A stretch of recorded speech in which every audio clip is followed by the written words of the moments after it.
हमारे आज के टॉपिक का नाम है स्मॉल इंटेस्टाइन यानी कि छोटी आंत। तो चलिए चलते हैं आज के टॉपिक पे। देखें जो स्मॉल इंटेस्टाइन है ना वो एक हाईली कॉइल्ड किस्म की ट्यूब है। अगर आप इस डायग्राम में देखें ये जो यहाँ पे मैंने स्मॉल इंटेस्टाइन ऐड की हुई है तो ये बहुत ज़्यादा कॉइल्ड है। कॉइल्ड का मतलब है एक ऐसा स्ट्रक्चर है जो इस तरह से जिग जैग या इस तरह से बहुत ज़्यादा मुड़ा हुआ स्ट्रक्चर है जिसको हम कॉन्वोलेटेड स्ट्रक्चर कहते हैं, बिल्कुल वैसे है, स्ट्रेट नहीं है। और स्मॉल इंटेस्टाइन की जो लंबाई है वो 7 मीटर होती है। स्मॉल इंटेस्टाइन को हमने 3 पार्ट्स में जो है वो डिवाइड किया हुआ है। यहाँ पे अगर आप इस स्मॉल इंटेस्टाइन को देखें तो कहीं पे भी आपको कोई निशान नज़र नहीं आएगा या कोई पार्ट आपको दूसरे हिस्से से अलग नज़र नहीं आएगा। हमने सिर्फ अपनी आसानी के लिए कि इस हिस्से में ये काम होता है, इस हिस्से के काम को हम इस तरह समझ सकते हैं, हमने स्मॉल इंटेस्टाइन को लेंथ वाइज 3 पार्ट्स में डिवाइड कर दिया है। जो इब्तदाई हिस्सा है इसको हम ड्यूडेनम कहते हैं। इसकी लंबाई 25 सेंटीमीटर लंबी होती है, जबकि जो दूसरा हिस्सा है इसको हम जेजुनम कहते हैं। अब ये जो जेजुनम है इसकी लंबाई 2.5 मीटर होती है, जबकि लास्ट वाला जो हिस्सा है इसको हम इलियम कहते हैं और इलियम सबसे लंबा हिस्सा होता है और ये 4 मीटर लंबा होता है। अब होता ये है कि जो ड्यूडेनम वाला हिस्सा है स्मॉल इंटेस्टाइन का वो बिल्कुल स्टमक के बाद शुरू होता है और ड्यूडेनम के अंदर दाखिल होती है स्टमक की एसिडिक फूड। तो ये बहुत ज़्यादा ख़तरनाक है एक किस्म का ड्यूडेनम के लिए। तो इस मसले को हल करने के लिए फौरी तौर पर लिवर और पेंक्रियास अपनी सिक्रेशन ड्यूडेनम में भेजते हैं। अब होता ये है कि लीवर की जो सिक्रीशन होती है उसको हम बाइल कहते हैं, जो सब्ज़ रंग की होती है और वो जब निकलती है तो एक डक्ट में निकलती है जिसको हम बाइल डक्ट कहते हैं।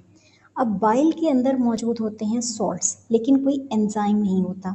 इन सॉल्ट्स की मदद से जो बाइल है वो लिपिड या फैट्स के ऊपर काम करता है और उनको छोटे छोटे ड्रॉपलेट्स के अंदर जो है वो तब्दील कर देता है।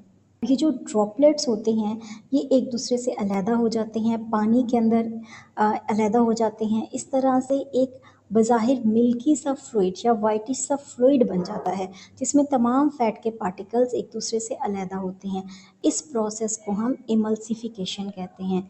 इसका अल्टीमेट फ़ायदा ये होगा कि लिपिड बहुत आसानी से डाइजेस्ट हो जाएगा।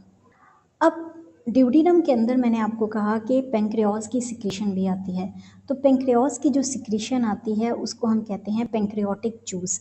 अब पेंक्रियास अपनी सिक्रीशन को अपनी एक डक्ट में निकालता है या अपनी ट्यूब में निकालता है जिसको हम पेंक्रियाटिक डक्ट कहते हैं। लेकिन इससे पहले कि ये डक्ट ड्यूडेनम के पास दाखिल हो, बाइल डक्ट और पेंक्रियाटिक डक्ट आपस में मिल जाते हैं और दोनों कंबाइन होकर एक डक्ट बना देते हैं जिसको हम कॉमन बाइल डक्ट कहते हैं। तो दोनों सिक्रेशंस पेंक्रियास की भी और लीवर की भी एक वक्त में इकट्ठे कॉमन बाइल डक्ट के ज़रिए ड्यूडेनम के अंदर दाखिल होते हैं। ये जो पेंक्रियास की सिक्रेशन होती है ये बड़ी ज़बरदस्त होती है। इसके अंदर होते हैं बहुत सारे एंजाइम्स जैसा कि ट्रिप्सिन, पेंक्रियाटिक अमाइलेज और लाइपेज। देखिए अगर कहीं एंजाइम्स हैं तो इसका क्या मतलब होगा? इसका मतलब होगा कि वो फूड को केमिकली डाइजेस्ट करेंगे, जैसा कि ट्रिप्सिन डाइजेस्ट करेगा प्रोटीन को, पेंक्रियाटिक अमाइलेज डाइजेस्ट करेगा कार्बोहाइड्रेट्स को और इसको माल्टोज में तब्दील कर देगा, जबकि जो लाइपेज है वो डाइजेस्ट करेगा लिपिड्स को। पेंक्रियाटिक जूस में एक तो एंजाइम होते हैं जो केमिकली डाइजेस्ट करते हैं, लेकिन पेंक्रियाटिक जूस में एक और कंपोनेंट भी होता है जिसको हम कहते हैं सोडियम बाइकार्बोनेट। इसका बेसिक काम ये होता है कि जो एसिडिक काइम या स्टमक से जो एसिडिक फूड आई है वो उसको न्यूट्रलाइज करता है ताकि उसकी जो एसिडिटी है वो ख़त्म हो जाए और ड्यूडेनम की जो लाइनिंग है वो बिल्कुल ख़राब ना हो।